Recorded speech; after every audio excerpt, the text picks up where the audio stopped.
आपको लगता है सिल्वर एक छोटा सा मेटल है, एक हॉबी एसेट, एक स्टैकर कम्युनिटी का ऑब्सेशन। लेकिन आज का वीडियो आपकी सोच कंप्लीटली चेंज करने वाला है, क्योंकि अगर जो डेटा मैंने एनालाइज किया है वो सही डायरेक्शन में मूव करता है, तो सिल्वर मार्केट में कुछ सालों में जो होगा वो हिस्टोरिकल हो सकता है। आज का गोल सिंपल है। मैं आपको दिखाने वाला हूँ इंस्टीट्यूशंस एक्चुअली क्या कर रहे हैं, क्यों सिल्वर सडनली स्पॉटलाइट में आ रहा है, सप्लाई डिमांड का मैथ क्या बोलता है, और सबसे इम्पोर्टेंट, रिटेल इन्वेस्टर को अब क्या करना चाहिए। और अगर आप वीडियो एंड तक देखते हो तो आप सिल्वर को एक नई लेंस से देखोगे। चलिए शुरू करते हैं। पिछले कुछ सालों में सोशल मीडिया ने क्या बोला? Buy stocks, buy tech, buy AI, precious metals are dead, silver is outdated. Financial media ने क्या बोला? ग्रोथ इक्विटीज ही फ्यूचर हैं, metals don't produce yield, gold may be but silver not serious. लेकिन इसी बीच क्वाइटली एक पैरेलल स्टोरी चल रही है। जब रिटेल इन्वेस्टर्स मीम्स और मोमेंटम चेस कर रहे थे, कुछ बड़े इंस्टीट्यूशंस अपनी एसेट एलोकेशन क्वाइटली रिथिंक कर रहे थे। क्यों? बिकॉज इन्फ्लेशन स्टिकी है, जियोपॉलिटिकल रिस्क बढ़ रहे हैं, स्टॉक बॉन्ड कोरिलेशन ब्रेक हो रहा है, इंडस्ट्रियल मेटल डिमांड एक्सप्लोड हो रही है। और यहीं से स्टोरी इंटरेस्टिंग हो जाती है। इंस्टीट्यूशंस ट्रेडर्स नहीं होते, वो गैम्बलर्स नहीं होते, वो 3 डे मोमेंटम पे डिसीजन नहीं लेते।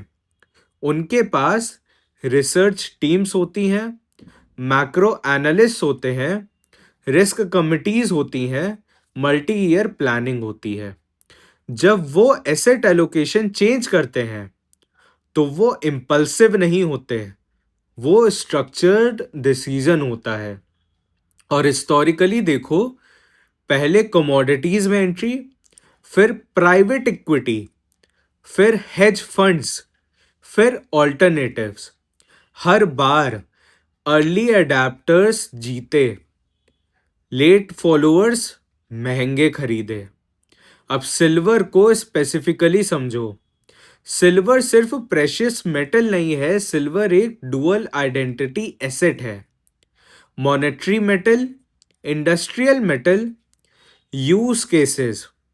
जहां यूज होती है सिल्वर वो जगह हैं solar panels, EV electronics, high and circuits, medical take, defence electronics. यानी डिमांड सिर्फ इन्वेस्टमेंट से नहीं, इंडस्ट्री से भी आ रही है। लेकिन supply, silver mostly by product है कॉपर, जिंक, लेड माइनिंग का।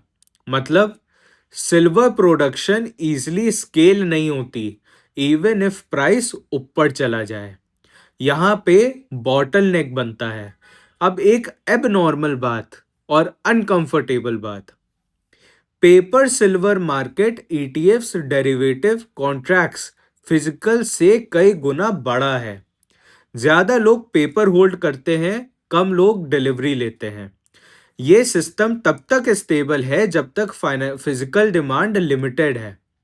लेकिन अगर लार्ज प्लेयर्स फिजिकल चाहते हैं, सिस्टम स्ट्रेस में आ जाता है। और यहीं से टेंशन क्रिएट होती है। आप नोटिस करोगे, metals related structural stories rarely headline बनती हैं। क्यों? बिकॉज ये स्लो थीम्स होते हैं, बोरिंग लगते हैं, क्लिक्स नहीं लाते, और ट्रेडिशनल फाइनेंस नैरेटिव से अलाइन नहीं करते। इसलिए रिटेल को यूजुअली लेट सिग्नल मिलते हैं। चलिए सिंप्लीफाइड नंबर से समझते हैं। अज्यूम करिए annual global silver production 800 million ounces से ज़्यादा है, लेकिन industrial use, jewellery, electronics, manufacturing consume कर लेते हैं मेजॉरिटी। इन्वेस्टमेंट के लिए जो फ्री फ्लोट बचता है वो काफ़ी लिमिटेड है compare to total production.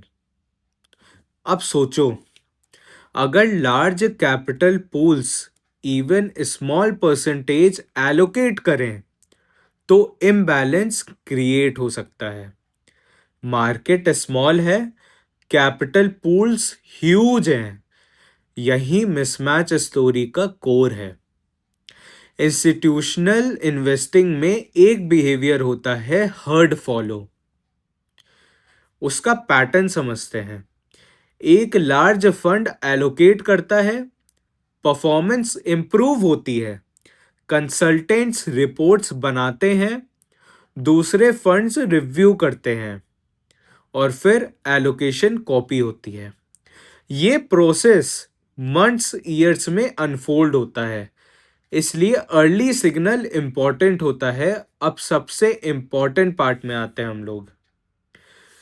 Retail investor को क्या करना चाहिए? हाइप नहीं, पैनिक नहीं, फोमो नहीं, स्ट्रक्चर्ड अप्रोच। सिल्वर को लॉटरी टिकट मत समझो, इसको पोर्टफोलियो कंपोनेंट समझो। Role, hedge, diversification, optionality, asset. अगर थीसिस प्ले आउट होती है अपसाइड और नहीं होती है तो still hedge. Paper exposure easy है, फिजिकल ओनरशिप डिफरेंट है। Paper is equal to price exposure, physical is equal to asset ownership. दोनों के प्रोस एंड कॉन्स भी अलग हैं। इंस्टीट्यूशनल बिहेवियर ऑब्जर्व करो, फिर अपनी रिस्क टॉलरेंस के हिसाब से चूज करो। Silver mining companies small sector है, मेटल मूव करे तो माइनर्स ऑफन एम्पलीफाइड मूव करते हैं, लेकिन उनमें operational risk, jurisdiction risk, management risk, इसलिए रिसर्च जरूरी है। ब्लाइंड बाय नहीं करनी है। अगर इंस्टीट्यूशनल थीम प्ले होती है, ये ओवरनाइट नहीं होगा, ये मल्टी ईयर मूव होता है। इसलिए शॉर्ट टर्म वोलेटिलिटी नॉइज होती है, लॉन्ग टर्म एलोकेशन एक स्ट्रैटेजी होती है। अब जो चीजें मॉनिटर करनी है वो मैं आपको बताने जा रहा हूं। Institutional reports, allocation trends, industrial demand data, ETF flows, mining capex trends. Twitter noise नहीं, डेटा सिग्नल्स।